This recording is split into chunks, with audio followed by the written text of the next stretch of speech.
영과 진리로 주일 예배를 하나님께 드리시겠습니다.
여호와 외에 누가 하나님이며 우리 하나님 외에 누가 반석이냐. 내 걸음을 넓게 하셨고 나를 실족하지 않게 하셨나이다. 여호와는 살아계시니 나의 반석을 찬송하며 내 구원의 하나님을 높일지로다. 여호와여, 이름으로 내가 이방 나라들 중에서 주께 감사하며 주의 이름을 찬송하리이다. 아멘. 사도신경으로 주님께 신앙 고백 올려드립니다.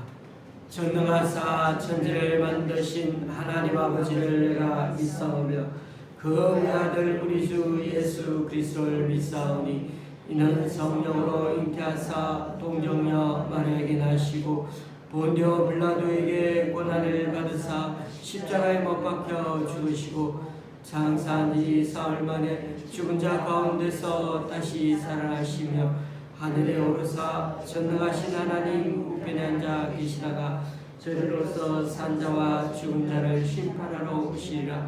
성령을 믿사오며 거룩한 공예와 성도가 서로 교통하는 것과 죄를 사하여 주시는 것과 몸이 다시 사는 것과 영원히 사는 것을 믿사옵나이다. 아멘. 자리에 앉으셔서 찬송 6장 하나님께 찬양드리겠습니다.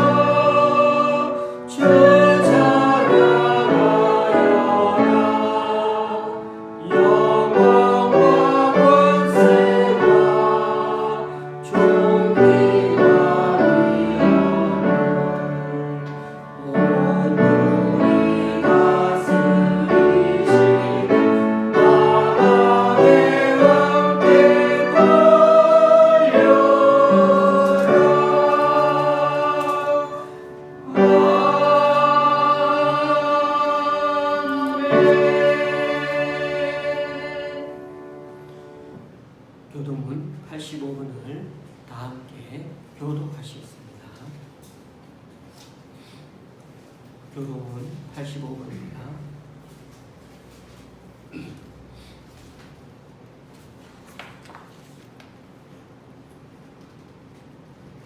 사랑하는 자들아, 우리가 서로 사랑하자. 사랑은 하나님께 속한 것이니 사랑하는 자가 하나님으로부터 나서 하나님을 알고 사랑하지 아니하는 자는 하나님을 알지 못하나니 이는 하나님은 사랑이시니라. 하나님의 사랑이 우리에게 이렇게 나타난 바 되었으니 하나님이 자기의 독생자를 세상에 보내시는 그로 말미암아 우리를 살리려 하심이라. 사랑은 여기 있으니 우리가 하나님을 사랑한 것이 아니요 하나님이 우리를 사랑하사 우리 죄를 속하기 위하여 화목 제물로 그 아들을 보내셨습니다. 사랑하는 자들아, 하나님이 이같이 우리를 사랑하셨은즉 우리도 서로 사랑하는 것이 마땅하도다. 어느 때나 하나님을 본 사람이 없어되 만일 우리가 서로 사랑하면 하나님이 우리 안에 거하시고 그의 사랑이 우리 안에 온전히 이루어지느니라. 아멘. 찬송가 94장입니다.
주고 이면에 있는 함께 기도문을 펴시고 이렇게 기도하는 마음을 갖도록 그렇게 하시겠습니다.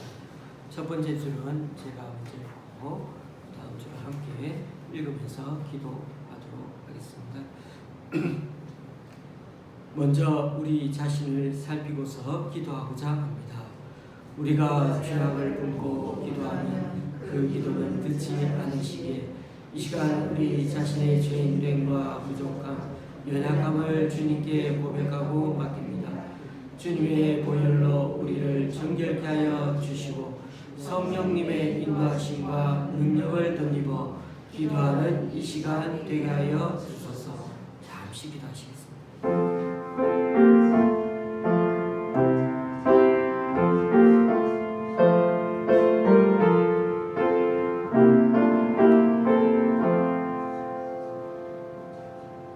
우리 교회와 성도들을 위해 기도합니다. 올해는 은혜를 베푸소서라는 표와 함께 코로나 전국으로 험난한 상황을 믿음으로 극복해 나가기 원합니다.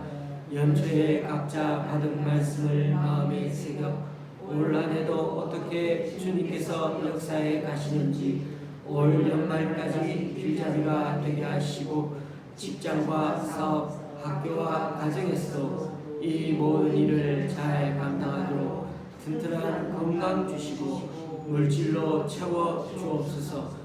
또한 우리 각자 한 주간 삶의 자리에서 영원 구원을 위한 사명감으로 살아갈 수 있게 주님 인도해 주소서. 우리나라 사회 문제와 해외 선교를 위해 기도합니다. 보건복지부는 최근 5년의 실태를 수집한 2021년 노인 학대 현황 보고서를 발간했는데 보고서에 따르면 지난 코로나19의 영향으로 가족 내의 노인 학대가 압도적 비율로 증가했고 주요 가해자는 배우자로 나타났습니다. 주님께서 만드신 가정의 가치를 잃어버리고 방황하는 이 시대를 불쌍히 여기시어 가정 안의 정서적, 물리적 학대가 줄어들게 하소서. 또한 그리스도인 공동체가 먼저 참된 가정의 모습으로 살아가게 하셔서 이 사회에서 건강한 변화를 이끌어가게 하여 주소서. 어느 한 교회가 총 120억 원 규모로 해외 선교사 500명의 은퇴 연금을 지원하기로 했습니다. 이러한 사역을 통해 선교사들이 더욱 격려를 받고 각 교단도 선교사 복지에 더 많은 관심을 가지고 또 분발하는 계기가 되도록 주님 도와주소서. 북한을 위해 기도합니다. 북한은 지난달 진행된 당중앙위원회 전원회의 결과 대남 사업의 기조를 대적 사업으로 전환하여 강경 입장으로 선회했습니다. 앞으로도 우리의 대북 정책과 북한의 대남 정책이 충돌할 수밖에 없는 상황이지만 그런 가운데서도 복음으로 인한 남북의 평화가 이루어지게 하여 주소서. 북한에는 여전히 한국인 용명이 억류되어 있습니다. 정부가 이 문제에 관심을 갖고 노력하게 하시고 북한 또한 조속히 이들을 석방할 수 있게 하여 주소서. 또한 해외 파견 북한 노동자들이 더 비중에 있는데 이들이 붙잡혀 송환될 경우 생명과 자유가 위협받고 있습니다. 난민으로 탈출한 이들이 안전한 장소에서 생명과 인권을 보호하도록 주님 인도하여 주소서. 전쟁이 멈춰지기를 위해 기도합니다. 우크라이나 전쟁이 4개월이 지났고 미얀마도 작년 2월 군사 쿠데타 이후 상황이 개선되지 않고 있습니다. 초기에는 많은 이들의 관심이 분행 피해에 집중되었지만 이제는 이 상황을 익숙하게 받아들이고 있습니다. 현장에서 고통받는 이들의 소식을 들으면 가슴 아프지만 뚜렷한 대책들은 나오지 않는 상황인데 전 세계 그리스도인들이 이러한 일에 더욱 깊이 관심을 갖고 기도하게 하시고 소수 지도자들의 무책임한 결정으로 다수의 선량한 사람들이 피해받는 상황이 어서 속히 종식되게 하여 주소서. 세계 난민을 위해 기도합니다. 지난달 유엔 난민 기구가 발표한 글로벌 동향 보고서에 따르면 전 세계 난민은 1억 명을 넘어섰으며 이는 전 세계 인구 80명 중 1명이 난민인 셈입니다. 이들 난민의 42%가 어린이인데 쉴 곳과 먹을 것이 없을 뿐 아니라 폭력에 노출된 채로 유리방황하는 난민들을 불쌍히 여기시어 이들에게 주님의 자비를 베풀어 주소서. 사라져가는 소수민족 오로치를 위해 기도합니다. 오로치는 러시아와 우크라이나에 거주하는 소수민족인데 인구가 점점 감소하여 900명에 달하며 그들의 언어 또한 소멸되고 있습니다. 한 영혼이 돌아오기까지 포기하지 않는 주님의 사랑으로 이 땅에 주의 사람들을 보내주시고 전쟁으로 어려운 가운데 있는 이들을 보호하여 주소서. 우리 자신의 기도 제목을 갖고 각자 잠시 기도하십니다.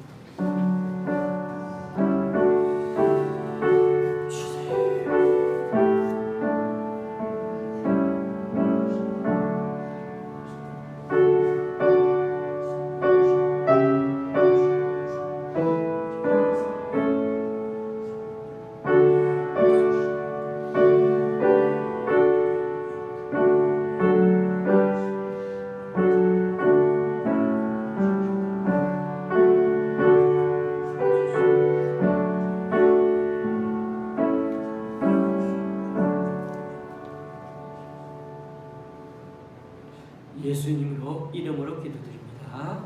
아멘. 함께 기도문은 이번 주에 생각나실 때마다 또 기도해 주시면 감사하겠습니다. 오늘 우리에게 주시는 하나님의 말씀은 히브리서 7장 14절에서 22절까지입니다. 히브리서 7장 14절에서 22절까지입니다. 제가 가지고 있는 신약 성경은 359쪽입니다.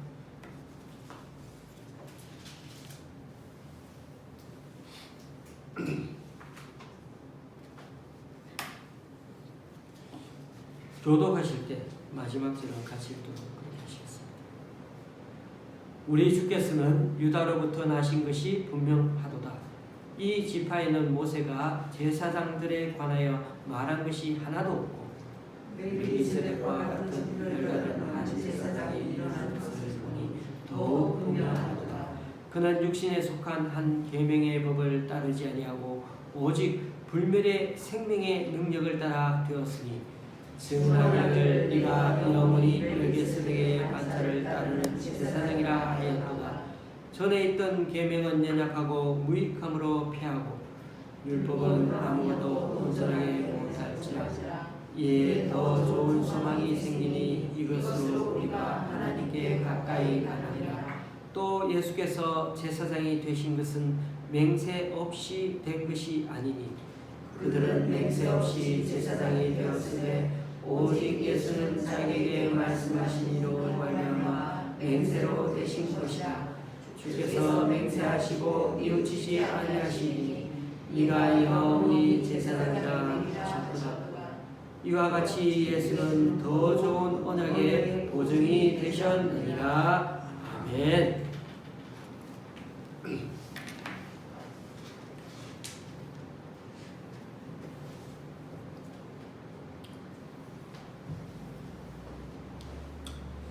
히브리서는 유대인들에게 고난받는 그 유대인 그리스도인에게 보내는 편지라고 했습니다. 유대인이지만은 예수를 믿는다는 것 때문에 유대인들에게 핍박을 받고 있는데 그들에게 격려차 보낸 편지라는 것입니다. 이 내용 배경을 잘 기억하고 다시 한번 말씀을 듣는 게 필요할 것 같습니다. 그러니까 히브리서에는 유대인들에게 쓰였기 때문에 구약 성경에 나오는 그런 내용들을 별로 설명도 하지 않고 바로 그 용어들을 이들이 잘 안다는 전제하에 제사도 그렇고 율법에 대해서도 그렇고 또 시편 말씀을 인용하는데도 거침이 없습니다. 오늘 말씀에도 보니까 시편 110편 4절이라는 그 인용이 일부분 인용이 되었다고 그게 관주의 기억이라고 쓰여 있습니다. 그러므로 히브리서를 묵상할 때는 늘 이런 배경을 염두에 두고서 말씀을 읽어보시기 바랍니다. 예수 그리스도 안에서는 제사나 제사장을 거치지 않고 하나님께 직접 나아갈 수 있다는 것을 믿어왔던 이 유대교 그리스도인에게 유대인들이 유대인 그리스도인에게 유대인들이 제동을 걸면서 구약의 율법으로 돌아가야 하고 구약식으로 율법을 지켜야 구원이 있다고 그렇게 계속해서 핍박했던 것입니다. 그래서 히브리서 1장에서 3장까지에는 선지자보다 뛰어나시고 천사보다 뛰어나며 모세보다 뛰어나신 그 예수 그리스도에 대해 자세히 설명합니다. 그래서 구약에 있는 그 율법에 나오는 그런 사람들보다도 훨씬 더 뛰어나신 분이 예수 그리스도다. 그리고 이어서 4장에서 7장은 예수님이 왜 영원히 큰 대제사장이 되시는지를 차근차근 설명해 줍니다. 특히 오늘 본문의 7장은 창세기에서 딱 한 번 등장하는 멜기세덱 제사장을 소개하면서 왜 예수님이 레위 계열의 그 제사장들보다도 더 위대한 분인지를 설명해 줍니다. 성경에서 멜기세덱이라는 이름을 가진 제사장은 나오지 않습니다만은 멜기세덱이라는 왕은 창세기 14장에 나오죠. 거기에서 보면 가나안 지역의 여러 부족 국가들이 두 개의 연합군으로 나누어 전쟁을 벌이게 되었습니다. 가나안 북부 4개국 연합군과 가나안 남부 5개국 연합군 사이에 전쟁이 터졌는데 그때 북부 연합군이 이겨버렸죠. 그런데 남쪽 소돔 지역에 살고 있었던 롯이 이 전쟁 중에 끌려가고 말았습니다. 롯이 누굽니까? 아브라함의 조카이죠. 아브라함은 자신의 조카 롯이 잡혀가자 롯을 구하기 위해서 집에서 두고 훈련한 318명의 사병을 데리고 가서는 물론 숫자는 엄청 밀리니까 밤에 기습작전을 펼쳐서 그 적들을 물리치고 끌려갔던 사람들을 다 되찾아왔습니다. 그때 남부연합군의 멜기세덱 왕이 너무나 기쁘고 감사해서 떡과 포도주를 마련해가지고 아브라함을 영접하려 갔는데 그리고 그 뒤로는 다시 멜기세덱 왕이 등장하지 않습니다. 딱 한 번. 성경 어느 곳에도 그의 얘기가 없고 오늘 기억이라고 써놓은 다윗 시편인 시편 110편에 메시아를 예언한 장면에서 또 한 번 거론되는 것이 전부입니다. 그런데 놀랍게도 아주 오랜 세월이 지났는데 그 구약이 지나서 신약이 와서 이 히브리서에서 그가 어떤 인물이었는지를 다시 설명하고 있습니다. 제가 1절을 읽어봅니다.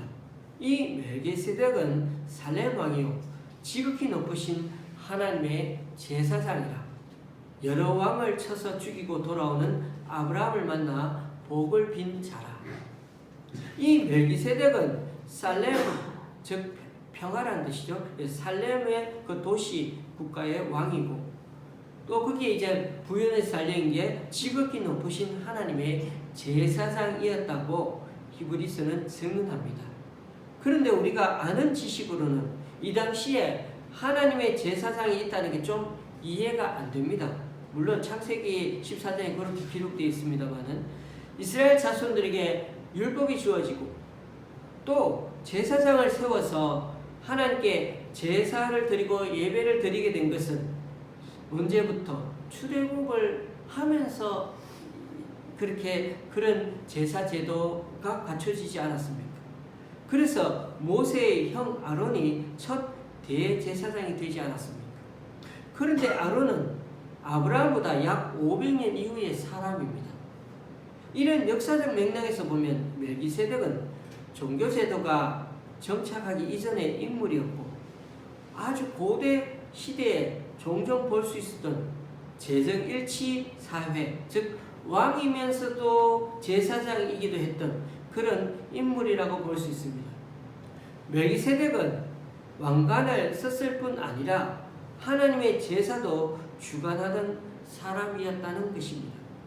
그런데 왜 굳이 히브리서 기자는 이 신비스러운 인물을 갑자기 끄집어내어서는 유대교에서 기독교로 넘어온 이 유대인들에게 다시금 얘기를 해주는 걸까요? 한 가지 확실한 것은 우리 한국 사람인 기독교인은 교회 다니는 사람들은 처음에는 멜기세덱에 대해서 잘 모릅니다만 이 유대인들은 유대교적 배경에서 자라왔기 때문에 멜기세덱 제사장에 대해 어느 정도 알고 있었을 것입니다. 창세기의 내용을 좀 더 이어서 말씀드리면 아브라함이 자신의 사병을 데려가서 잡혀간 그 롯을 비롯해가지고 함께 끌려간 그 부녀와 친척은 물론 빼앗겼던 모든 재물을 다 찾아왔습니다. 돌아오는 길에 멜기세덱 제사장을 만났던 건데 그가 손을 들어 아브라함을 축복하자 아브라함은 자신이 그날 가지고 얻은 것에서 10분의 1을 떡 떼가지고 멜기세덱에게 주었습니다. 이것이 성경에 처음 나오는 11조에 대한 부분입니다. 사실 따지고 보면 아브라함이 하나님께 11조를 안 드려도 문제가 없을 것 같습니다. 그래도 무사히 돌아왔으니까 감사헌금 정도만 해도 안 되겠습니까? 아브라함이 그냥 가만히 있는 중에 하나님께서 직접 나서셔서 롯을 구해주고 다 해결해 주신 겁니까? 아니죠. 아브라함이 직접 나서서 자기 집에 자기 비용으로 직접 키운 그 사병을 데리고 가서 그것도 목숨 걸고 싸워서 자기 조카를 찾아온 거 아닙니까? 거기다가 그가 빼앗아온 재물과 사람들은 남의 것까지 가져온 게 아니라 사실 아브라함 자신이 빼앗겼던 것, 자기가 원래 있는 재산과 사람들을 다시금 찾아온 거 아닙니까? 그렇게 치면 11조를 안 드려도 되지 않을까요? 그럼에도 아브라함이 10분의 1을 멜기세덱에게 주었던 것은 그 모든 과정이 하나님의 역사요 하나님의 은혜임을 부인할 수 없었기 때문이었습니다. 아브라함의 사병이 아무리 훈련을 잘했다 해도 상설 정규 군인과는 질적으로 다르지 않습니까? 게다가 상대는 도시 국가이긴 해도 내 나라가 연합국이니까 군인수로도 비교할 수 없겠죠. 아브라함의 사병보다는 아무리 적어도 한 10배 정도는 더 되었을 겁니다. 10배도 뭐 3, 4천 명이니까요. 그런 상대와 싸워서 이기는 것은 불가능하다는 것을 아브라함이 모르지 않았을 것입니다. 그런 차원에서 하나님 앞에 모든 것을 드리겠다는 마음으로 드리는 것이 바로 10분의 1의 정신이기도 한 것입니다. 멜기세덱이 손을 들어 지극히 높으신 하나님이요 아브라함의 복을 주옵소서라고 축복할 때 이 모든 과정에 하나님께서 역사하셨고 하나님의 은혜를 입었다는 것을 부인하려야 부인할 수 없었던 것입니다. 그래서 아브라함은 모든 것의 10분의 1을 기꺼이 그 살렘 왕이요 그 하나님의 제사장에게 드렸던 것입니다. 그런데 3절에 보면 멜기세덱 제사장이 좀 더 아리송한 존재처럼 느껴집니다. 아버지와 어머니가 없답니다. 족보도 없고 심지어 시작과 끝도 알 수 없다는 겁니다. 아버지 어머니가 없으면 인간적인 출생 방법으로 태어나지 않았다는 말일 수도 있습니다. 이런 표현은 어떤 존재의 신성함과 영원함을 묘사할 때 히브리 사람들은 사용하곤 합니다. 또한 족보가 없다는 것은 누군가의 후손으로 태어나지 않았다는 것입니다. 마태복음 1장에 보면 예수님의 족보가 나오지 않습니까? 족보의 마지막 부분인 1장 16절에 이런 표현이 있습니다. 야곱은 마리아의 남편 요셉을 낳았으니 마리아에게서 그리스도라 칭하는 예수가 나시니라. 여기에 보면 요셉이 예수를 낳았다라고 해야 하는데 그렇게 말하지 않습니다. 요셉이 예수님을 낳지 않았기 때문입니다. 그렇다면 마리아가 예수를 낳았다라고 해야 하는데 그렇게도 표현하지 않았습니다. 어떻게 보면 예수님께서 마리아를 통해 스스로 나셨습니다. 능동태로 기록되어 있다는 것입니다. 그래서 엄밀하게 말하면 마태복음 1장의 족보는 아브라함의 족보, 다윗의 족보일 수는 있어도 사실 예수님의 족보는 아닙니다. 예수님은 아브라함과 다윗의 혈통으로 오지 않으시고 실제로는 성령으로 잉태되어 나셨기 때문입니다. 그러니 시작한 날도 없고 생명의 끝도 없다라는 것은 창조된 피조물이 아니다라는 의미라고 할 수가 있습니다. 현재 우리나라 사람들은 평균 8, 90년 삽니다. 창세기 5장에 나오는 사람들은 이보다 10배 정도 더 살았습니다. 여러분은 8, 900년 살았던 그 시대가 부럽지 않습니까? 그런데 아무리 사람이 8, 90년을 살든 또는 그 10배인 8, 900년을 살든 그래도 피조물은 다 생명의 시작이 있고 반드시 생명의 마침이 있는 것입니다. 그러나 이 멜기세덱은 존재하지 않은 때가 없는 자라고 합니다. 그럼 이 사람은 어떤 존재밖에 없습니까? 네, 언제나 존재하는 분 하나님밖에 없습니다. 그래서 멜기세덱은 하나님의 아들과 닮았다. 즉 하나님의 아들과 같다는 겁니다. 그러니 이 3절은 멜기세덱에 대해 묘사하는 것 같지만은 실상은 영원한 제사장, 영원한 멜기세덱이신 예수 그리스도에 대해 증거해 주고 있는 것과 다를 바 없습니다. 히브리서 저자는 마치 숨은 그림 찾기에 그 정답을 해설해 주는 것처럼 과거 아주 오래전에 아무도 알아차리지 못하고 지나쳤던 그 시대 역사 속에서 중보자 하나님의 흔적을 밝혀줍니다.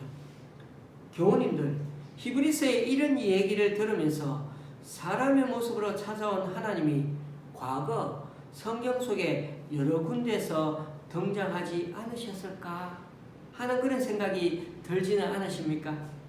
구약성경에서 하나님의 사자가 사람의 모습으로 나타난 자들 중에 때로는 천사이기도 하지만 그가 당신 스스로 내가 하나님이라고 소개한 때도 여러 번 있었던 것을 기억해 보십시오.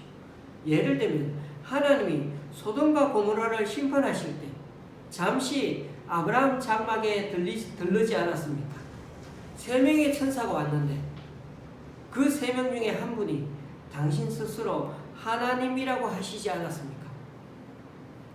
또 야곱의 야복 나루에서 어떤 사람과 밤새 씨름을 했는데 나중에 그곳을 브니엘이라고 했죠. 브니엘이 하나님의 얼굴이란 뜻이 아닙니까? 하나님을 직접 대면하여 얼굴을 보았는데도 죽지 않고 살았다는 겁니다. 그러니 밤에 야곱이 만난 분이 천사가 아니라 하나님이란 말이 되겠죠. 300명으로 미디안 대군을 물리친 기드온 사사를 아십니까? 그런데 기드온이 처음에는 주눅이 들어 그렇게 살아가고 있는 숨어서 살고 있는 겁쟁이였습니다. 그런데 어느 날 천사를 떡하니 만나서는 점점 믿음의 용기를 가지게 되지 않았습니까? 그런데 나중에 보니까 천사가 떠나고서도 난 뒤에도 남은 한 분이 있었는데 그분이 천사인 줄 알았는데 하나님이었던 겁니다. 그래서 그곳 이름을 여호와 살롬이라고 부르게 되었죠. 자, 이렇게 몇 군데를 찾아본 것처럼 구약의 역사 속에서도 성자 하나님은 종종 사람의 모습으로 성육신하셔서 친히 일하시고 친히 사람을 만나 도와주셨습니다. 이게 바로 하나님의 신비이고 우리들이 놀라워하는 하나님의 역사하심이었습니다.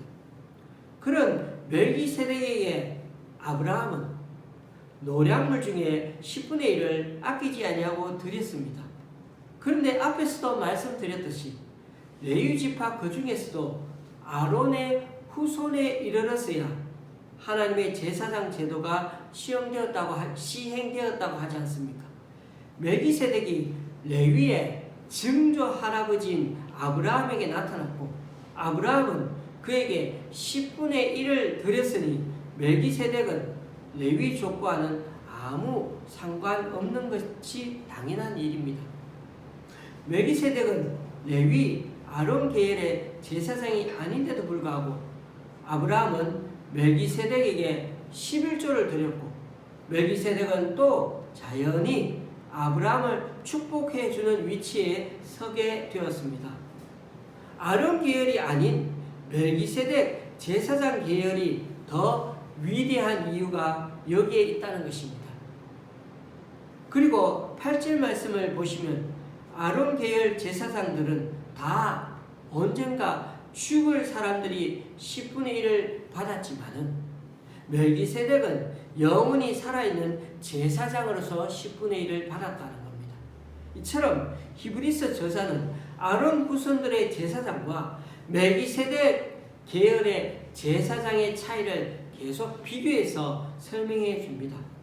그러므로 여기서는 아론의 후손 제사장과 영원한 제사장인 멜기세덱의 차이가 얼마나 큰지를 비교해 보는 게 저자의 가장 큰 목적입니다. 아브라함 시대의 멜기세덱 제사장이 진정한 제사장의 모형이라면 아론 후손들의 제사장은 언젠가 죽기 때문에 불완전한 제사장 직분이라는 것입니다. 마침 성경에는 멜기세덱이 죽었다는 기록이 없습니다. 창세기 이외에 유일하게 언급되어 있는 시편 110편인데요. 다윗이 지은 시이고 메시아에 대한 예언이 담겨 있습니다. 제가 110편 4절을 읽어봅니다. 너는 멜기세덱의 서열을 따라 영원한 제사장이라 하셨도다. 멜기세덱이라 그러면 영원한 제사장이라고 기억하시면 됩니다.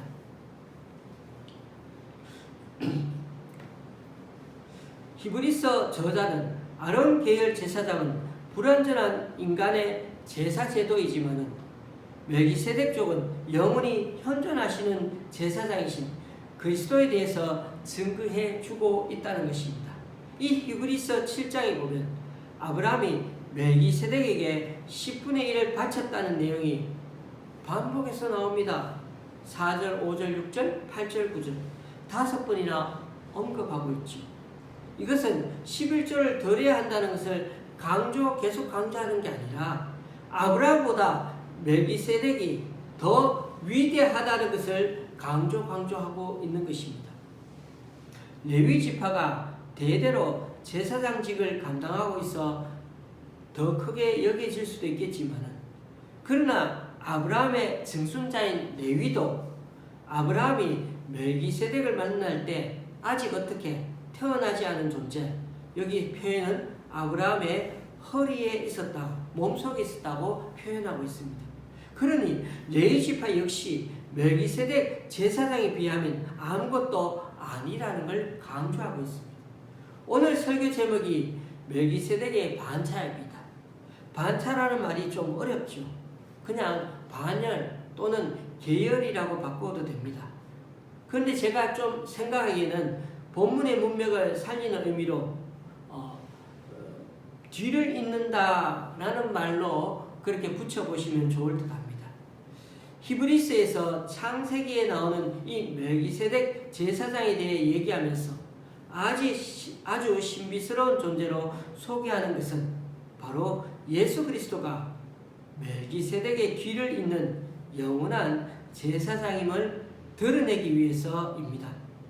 그런 점에서 멜기세덱은 영원한 제사장의 원형이 되는 것이고, 이 우리 아론 제사장은 영원한 제사장을 예표하는 것이 되는 것입니다. 모형이 되는 것이죠. 예수 그리스도야말로 영원한 제사장 그 원형이라는 것입니다. 원형이요 멜기세덱 제사장을 뒤를 이어 오신 그런 참된 본질이요 실체라는 것입니다. 수요일에도 다시 말씀드리겠지만 모형과 원형은 성경에서 중요하게 다루는 대목입니다. 그림자요 실체라는 것입니다. 본질이라는 것이죠. 본질이 나중에 나타난다는 것입니다. 구약의 여러 성막과 성전, 제사 제도 등은 모두 신약의 예수님을 향한 모형이고 예수님이야말로 원형이요 실체라는 것입니다. 구약의 모세와 다윗이 결국 신약의 예수 그리스도를 가리키는 구약의 모형들입니다. 예수님 시대의 많은 환자들, 시각장애인, 한센병 환자들이 저 멀리서부터 예수님을 보면 뭐라고 처음부터 외치고 소리칩니까? 다윗의 자손 예수여, 우리를 불쌍히 여겨주소서. 사회적으로 소외되고 힘없고 불쌍한 인생을 사는 사람들이 오직 유일하게 기대하고 소망을 가지려고 하는 그분, 바로 그분이 누구죠? 메시아였습니다. 메시아가 오는 것을 그들은 바라고 바랐던 것입니다. 다윗의 자손은 바로 메시아를 상징하는 것이죠. 그 메시아는 다윗의 후손에서 나온다고 믿었기 때문이죠. 다윗의 계열, 다윗의 반열에서 메시아가 나온다는 것입니다.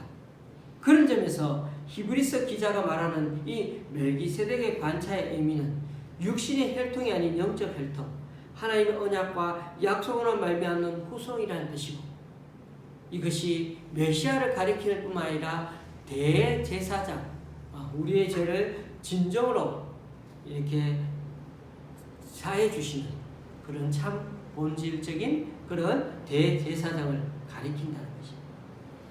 이쯤 말씀드리면 왜 히브리서 저자가 멜기세덱 제사장을 강조하고 있는지 아시겠죠? 히브리서는 유대교 유대인들에게서 고난받는 유대인 그리스도인에게 보내진 편지라고 했습니다.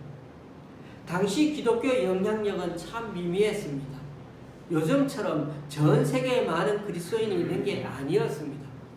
그 당시에는 예수님을 단지 십자가의 사형수라고 알고 있는 사람이 많았습니다.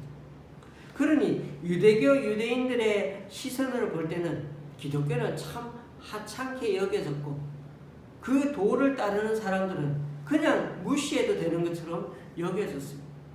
그래서 우월하게 보이는 유대교를 통해 소수의 그리스도인들을 짓눌러 왔던 것입니다. 그런데 히브리서 기자는 유대인의 출발이 되는 아브라함이 믿음의 사람인 것은 틀림없고 아론의 레위 지파도 훌륭하지만 멜기세덱에 비하면 아주 작다는 것을 강조하고 있습니다. 또한 예수 그리스도는 십자가에서 죽으심으로 제사를 완성하신 영원한 멜기세덱이심을 강조하고 있습니다. 14절을 보십시오. 우리 주께서는 유다로부터 나신 것이 분명하도다. 이 얼마나 큰 도전입니까? 대제사장과 메시아 개념이 이제는 하나로 이렇게 이어지고 있습니다. 모세의 율법에 익숙했던 이 히브리서의 1차 독자들은, 이 히브리서를 읽는 사람들은 예수님께서 우리의 제사장이 되신다는 그 표현이 마치 갑자기 어디선가 솟아올라 등장한 그런 느낌이었을 것입니다. 전통적인 유대교의 제사 제도가 수천 년 지금까지 내려오고 있는데, 그것이야말로 오히려 율법이나 이런 제도가 한시적인 거고 예표적인 것이 그림자일 뿐이고 영원한 것이 아니라고 말하는 것입니다. 그림자는 늘 실체를 바라보고 실체를 기다리는 특징이 있죠. 그 수천 년 전부터 뭐를 실체를 기다리고 왔다라고 지금 그분이 예수 그리스도라고 말하고 있다는 것입니다.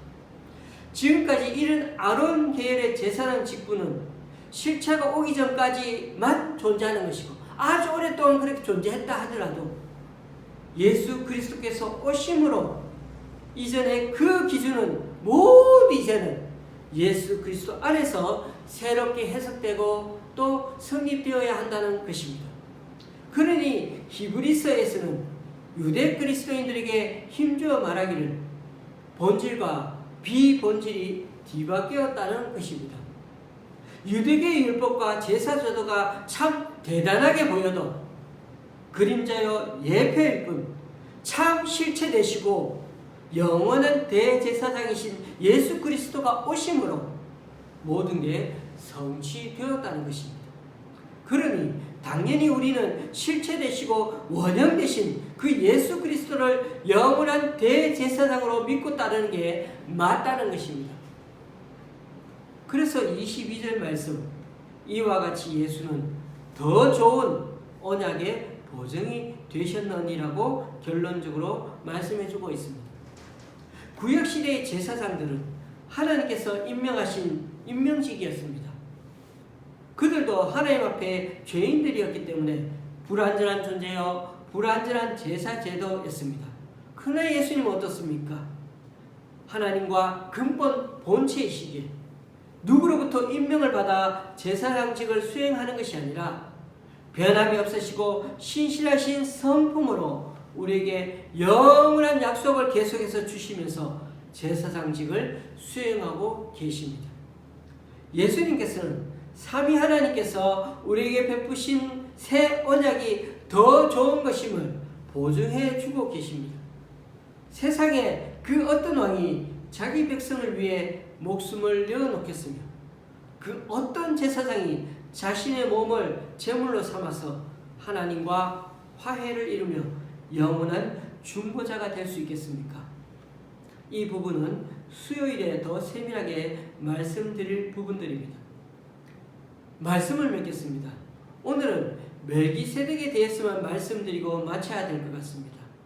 한 가지 적용해야 할 점은 눈에 보이는 것을 쫓아가려고 하지 말고 주님 말씀이 안내해주는 보이지 않는 대제사장 그 실체 우리 주님을 따라가야 한다는 것입니다. 신앙의 실체를 따라가야 한다는 것입니다. 히브리서 4장 2절에서 이 편지를 받는 유대인들에게 복음을 제대로 이해하고 그 복음의 말씀을 지금 살고 있는 현실에 잘 연결해서 생각하는 법을 익히라고 히브리서 저자는 주문하고 있습니다. 제가 4장 2절을 읽어보겠습니다. 그들과 같이 우리도 복음 전함을 받은 자이나 들은 바 그 말씀이 그들에게 유익하지 못한 것은 듣는 자가 믿음과 결부시키지 아니함이라. 교우님들, 신앙생활은 유대교 유대인들처럼 수많은 율법들을 그대로 지켜 행하려고 하는 데 있어 문제가 생길 수가 있습니다. 진정한 신앙의 길은 예수님의 신약의 요한복음 말씀처럼 믿는 것이 하나님의 일입니다. 무조건 성경에 기록된 것을 문자적으로 지키려고 하는 데 있는 것이 아니라 내가 뭔가 이루려고 하고 행하려고 하는 데 있는 것이 아니라 먼저 하나님을 믿는 것이 너무나 중요합니다. 결국 이 깨달음은 우리가 율법주의자가 될 것인지 아니면 복음주의자가 될 것인지에 달려 있습니다. 오늘날도 세상 사람들은 세상이 크고 화려하다는 것을 강조합니다. 그 길을 따르는 것이 지혜이고 잘 사는 것이라고 합니다. 거기에 비해 주님을 따르는 것은 하찮은 것으로 생각하곤 합니다. 그러나 예수 그리스도께서 영원한 멜기세덱 제사장이 되시는 것은 히브리서가 쓰인 때뿐만 아니라 오늘날도 동일합니다. 그리스도는 모든 세속적인 가치관보다 비교할 수 없을 정도로 크신 분이십니다. 만약 우리가 예수 그리스도께서 영원한 멜기세덱 제사장이시라는 것을 바르게 인식하지 못하면 어떻게 되겠습니까? 많은 사람들이 세상의 방탕함과 술 취함을 쫓아가고 현실 생활의 염려, 걱정에 빠져서 마음이 짓눌려 영적 민감성이 점점 둔하게 되면서 살아가지 않겠습니까? 그러므로 교우님들, 이번 주 우리들 삶이 영과 진리로 깨어있어서 영원한 멜기세덱 되시는 주님께 예배하는 삶을 살아가므로 방탕함과 술 취함, 생활의 염려에 빠져 마음이 둔하여지지 않고 오히려 생명의 유산과 믿음의 유산을 남기고 살아가는 그런 우리 진정한 주님의 자녀로 살아가는 한 주간이 되시기를 주님의 이름으로 간절히 축원합니다. 기도하시겠습니다.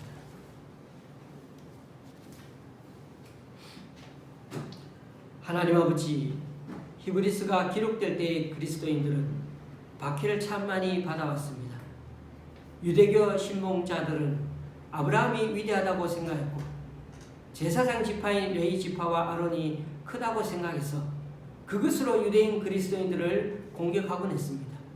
하지만 아브라함도 레위 지파도 멜기세덱 제사장 앞에서는 작은 존재일 수밖에 없음을 오늘 말씀을 통해 확인하게 됩니다.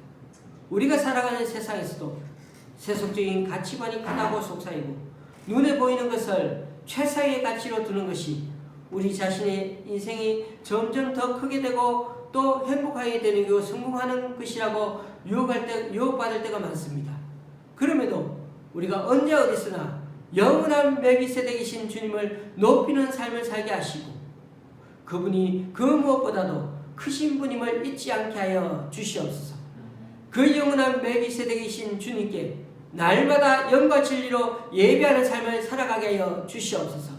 그리하여 우리가 마음이 짓눌려 둔하게 되지 않게 하셔서 영적인 유산을 남기는 삶을 살게 하여 주시옵소서. 예수님의 이름으로 기도드리옵나이다. 아멘.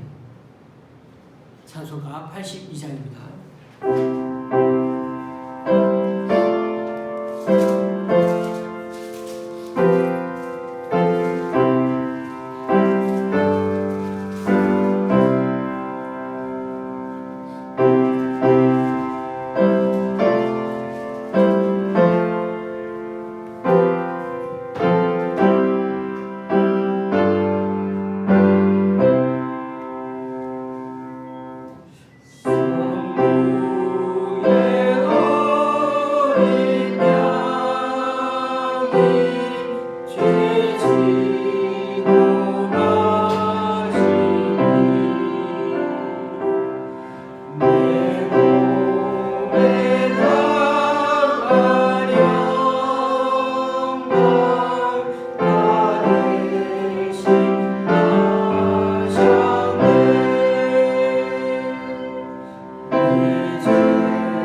주님, 오늘 이 시간 주님 앞에 나와 각자 여러 모양으로 드리는 헌금들 기뻐 받아주시고 쓰이는 곳마다 귀한 결실 맺을 수 있도록 크신 은총으로 덧입혀 주옵소서. 우리 교회 성도님 새 가정에서 11조 헌금을 드렸습니다. 또 김천의 권사님과 목동의 권사님이 강동구 교회에서 귀한 헌금을 주님께 올려드립니다.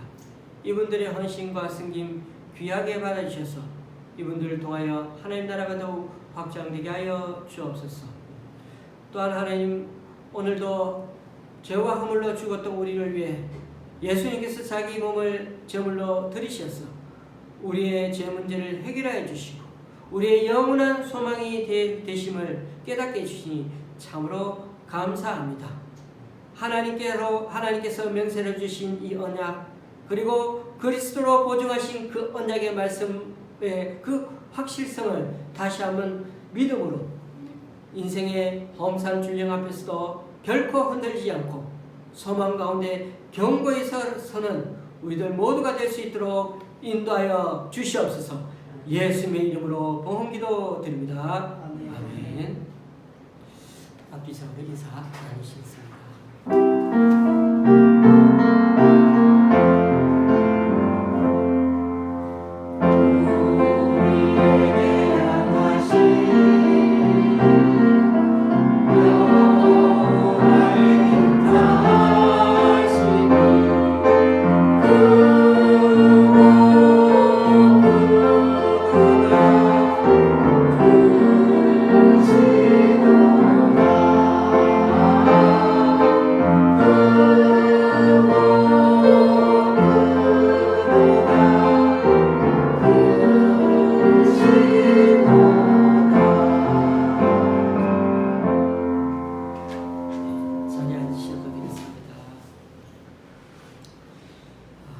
요즘 날씨가 좀 변덕스럽고 대기가 불안정한 것 같습니다. 거기다가 습도가 많으면 막 불쾌지수도 막 높아져서 짜증스러운 그런 감정도 많이 생기는 것 같습니다. 이럴수록 우리 안에 주님 계시기에 또 주님이 함께 우리와 이렇게 생활하신다 이렇게 생각하시고 한번 좀 더 인내하고 또 그리스도인다운 그런 품격을 나타내는 우리 모두가 되었으면 좋겠습니다. 이번 주엔 또 이렇게 초복도 있고 여름 더위 잘 이렇게 이겨내시고 너무 땡볕에 있지 마시고 잠시 잠깐 그늘에서 머무르는 것 잊지 마시기 바랍니다. 오늘도 가실 때 도시락고 챙겨 가시기 바랍니다. 우리 찬송가 53장입니다.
부르짖게 하시니 초대교회 유대인들처럼 유혹과 핍박 앞에 살아도 신앙의 비본질적인 것과 세속적인 것에 갈등하지 않고 이제는 삶 실체되시고 우리의 믿음의 본류이신 예수 그리스도를 끝까지 붙잡고 감으로 다시 한번 앞으로도 이 세상에서 이 힘든 현실 믿음과 결부시켜서 능히 이겨나가기를 소원하는 여기 우리 좋은시학교의 성도님들과 그 가정 위에 또 각자 여러 사정으로 교회에 나오지 못한 성도님 위에 이제부터 영원히 함께 하시기를 간절히 축원하옵나이다. 아멘.